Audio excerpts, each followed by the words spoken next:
El tejido adiposo es un subgrupo del tejido conectivo, que supone el 15% del peso del cuerpo humano.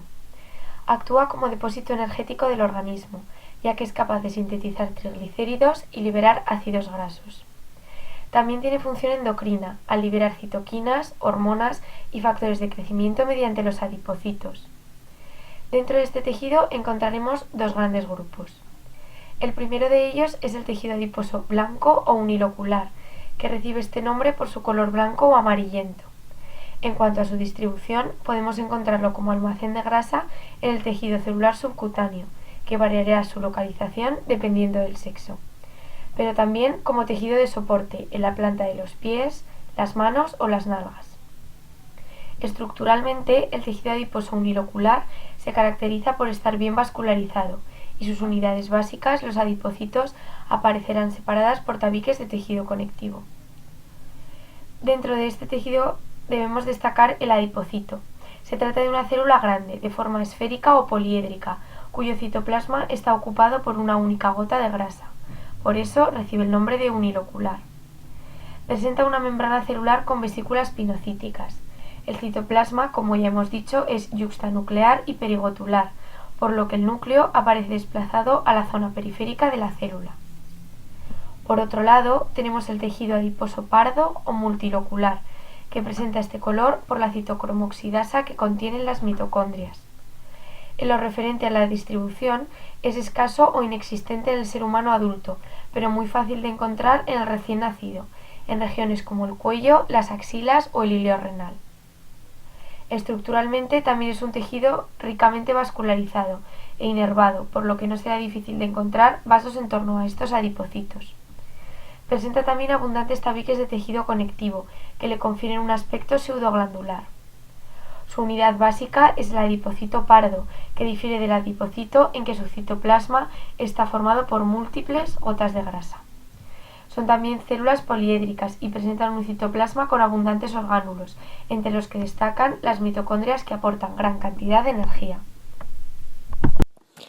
La sangre es un tejido líquido, al que puede considerarse como una variedad de tejido conectivo, que circula por el aparato cardiovascular gracias al impulso que le proporciona el corazón.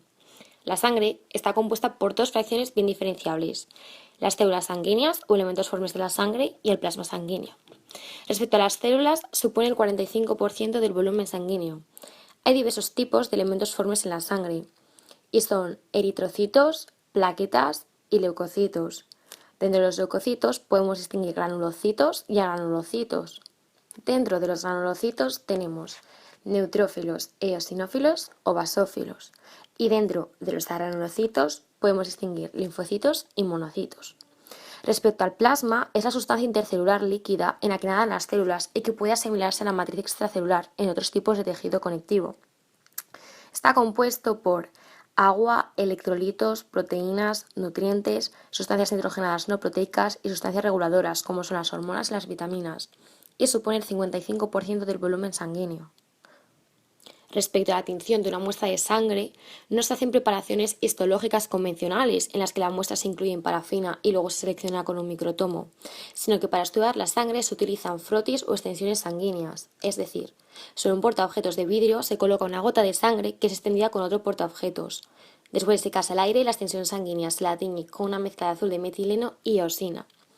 Por último, las funciones de la sangre son transportar oxígenos y nutrientes a las células, anhídrido carbónico y otros residuos del metabolismo celular, hormonas y productos como son los anticuerpos y células como los leucocitos involucrados en labores defensivas del organismo.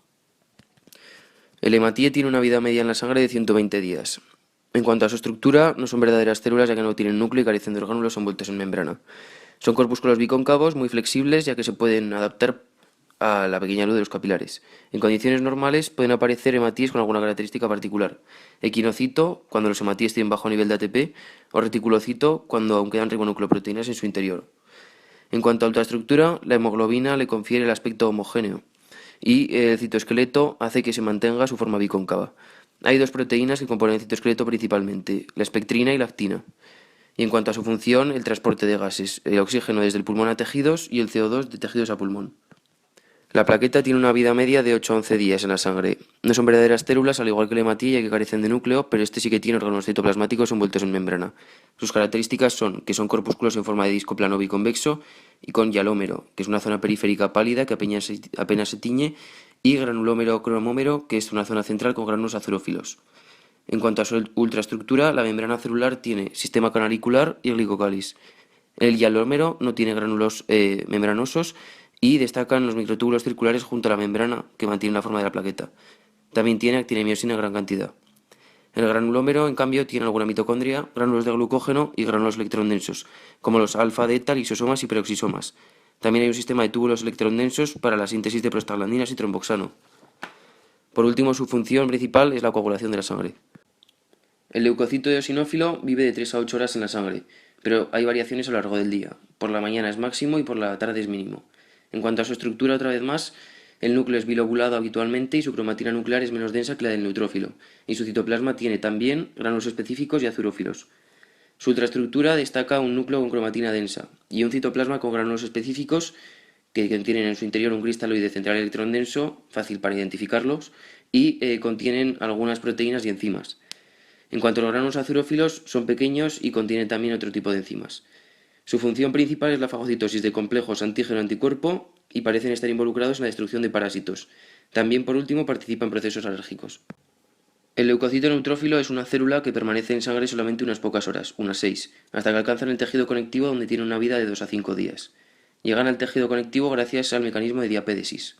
En cuanto a su estructura, tienen un núcleo característico compuesto por de 2 a 5 lóbulos unidos por pequeños puentes de material nuclear. Por eso se les llama leucocitos polimorfonucleares. La cromatina está muy condensada y en algunos neutrófilos de las mujeres aparece un apéndice que es el corpúsculo de Barr. En cambio no tienen nucleolo. El citoplasma destaca granulos azurófilos o primarios y granulos específicos o secundarios. En cuanto a su ultraestructura, su membrana es algo irregular. Su núcleo está segmentado con grumos densos de cromatina y su citoplasma tiene un halo periférico con mucha actina y miosina, tiene mitocondrias en pequeña cantidad y algún gránulo de glucógeno. También vemos los granulos azurófilos o primarios, granulos específicos o secundarios y granulos terciarios. En cuanto a su función principal es la fagocitosis de bacterias o células muertas. Los basófilos son los menos numerosos de los leucocitos sanguíneos.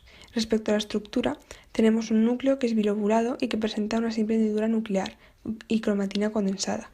Y respecto al citoplasma encontramos granulos específicos que son muy grandes y están dispersos y granulos azurófilos que se tiñen con azul de metileno y apenas se pueden distinguir de los anteriores mencionados.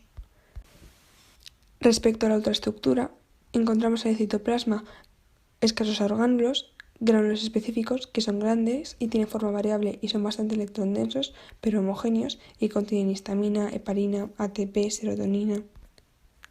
También encontramos granulos azurófilos que contienen enzimas hidrolíticas y productos que no están contenidos en granulos secretorios como leucotrienos C, prostaglandinas o productos del metabolismo del oxígeno. Linfocitos. Los linfocitos se producen en la médula ósea y se vierten en la sangre en forma de linfocitos inmaduros y maduran en los órganos linfoides primarios, el timo y la médula ósea. Estos recirculan por la sangre y se van a localizar a los órganos linfoides secundarios. Allí podrán contactar con un antígeno y convertirse en un linfocito activo. Los linfocitos son las células principales del sistema inmunitario y tienen una vida media de entre varios días y varios meses. Para reconocernos nos podemos fijar en que su núcleo es muy grande y el citoplasma no tiene gránulos. Estructura. Encontramos linfocitos pequeños, los cuales aún tienen que madurar y su núcleo ocupa casi todo el citoplasma y tienen cromatina condensada. Respecto a los linfocitos grandes, estos ya han madurado y tienen un núcleo ovoideo, cuyo citoplasma es escaso y tiene algún gránulo azurófilo. Respecto a la ultraestructura, encontramos pequeñas proyecciones citoplasmáticas. Los linfocitos B, que son el 15%, y estos linfocitos tienen pocas microvellosidades. En cambio, los linfocitos T tienen abundantes microvellosidades. Estos maduran en el timo. El núcleo tiene cromatina condensada y el citoplasma es escaso y contiene alguna mitocondria, algún ribosoma libre, lisosomas y algún agregado de glucógeno. Para diferenciar los linfocitos B de los linfocitos T, como ya hemos dicho, mediante el microscopio electrónico lo diferenciamos por su superficie. Aunque también existen otras técnicas inmunocitoquímicas que se basan en diferenciar inmunoglobulinas, receptores de células T en la superficie de los linfocitos. Respecto a los monocitos, son células sanguíneas que cuando emigran a tejido conectivo se convierten en macrófagos. Respecto a la estructura, son las células más grandes. Su núcleo es grande y en el citoplasma tienen bastantes gránulos azurófilos. En cuanto a la ultraestructura, encontramos un núcleo céntrico reniforme, lisosomas, retículo endoplasmático escaso y alguna incluso citoplasmática. La superficie celular es bastante lisa. Una vez explicados los diferentes tipos de células sanguíneas, vamos a hablar de cómo éstas son producidas. Es lo que conocemos como hematopoiesis, que es el proceso por el que a partir de un único tipo de célula madre se producen las células sanguíneas. La hematopoiesis se inicia en el desarrollo embrionario. En los adultos se produce en la médula ósea roja de ciertos huesos como extremos de fémur y húmero, palas ilíacas, vértebras, costillas y esternón. En el resto de los huesos encontramos médula ósea amarilla, que no es activamente hematopoyética y contiene sobre todo adipocitos. En cuanto a su estructura, la médula ósea está formada por estroma y parénquima. En el estroma encontramos senos venosos, también llamados sinusoides, a los que se vierten células sanguíneas producidas. Células reticulares, que son similares a los fibroblastos. Se sitúan en la pared de los senos venosos y forman una red compleja que sirve de sostén a la médula. También tenemos células adiposas y macrófagos, que fagocitan desechos de la eritropoyesis. Por otro lado, en el parénquima de la médula ósea es donde residen las células madre hematopoyéticas pluripotenciales, que son las precursoras de todas las células sanguíneas. Bajo la influencia de citosinas y factores de crecimiento, estas primeras células madre se diferencian en células madre mieloides, que van a dar origen a megacariocitos, eritrocitos, granulocitos y monocitos, y en células madre linfoides, que dan origen a los linfocitos T y B.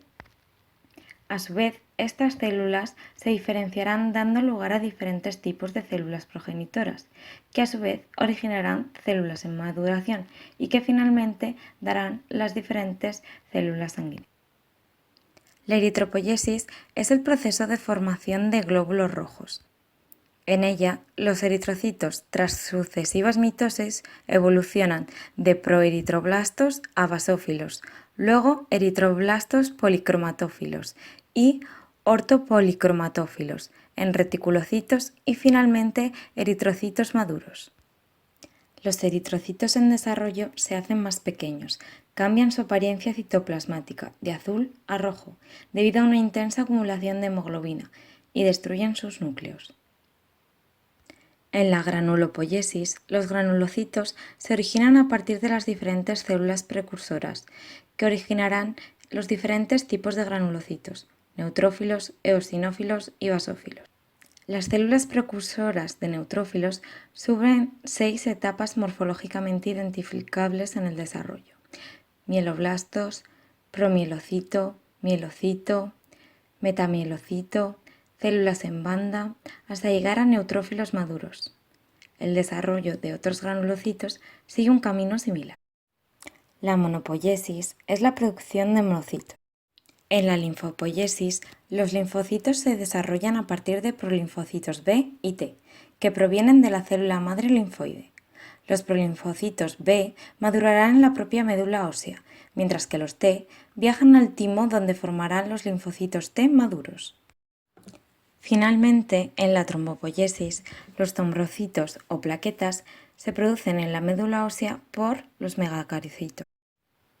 En este frotis de médula ósea con tinción Giemsa vemos sobre todo granulocitos y eritrocitos en desarrollo. También hay eritrocitos maduros en gran cantidad, marcados con EI, que se identifican fácilmente por su falta de núcleo. Además, encontramos adipocitos y un megacariocito, marcados con una A y una M respectivamente. El megacariocito es una célula poliploide con núcleo grande, de contorno irregular, que produce las plaquetas. También podemos identificar algunas células en su etapa avanzada de desarrollo, como neutrófilos en callado, marcados con BN, y eosinófilos jóvenes, marcados con una E.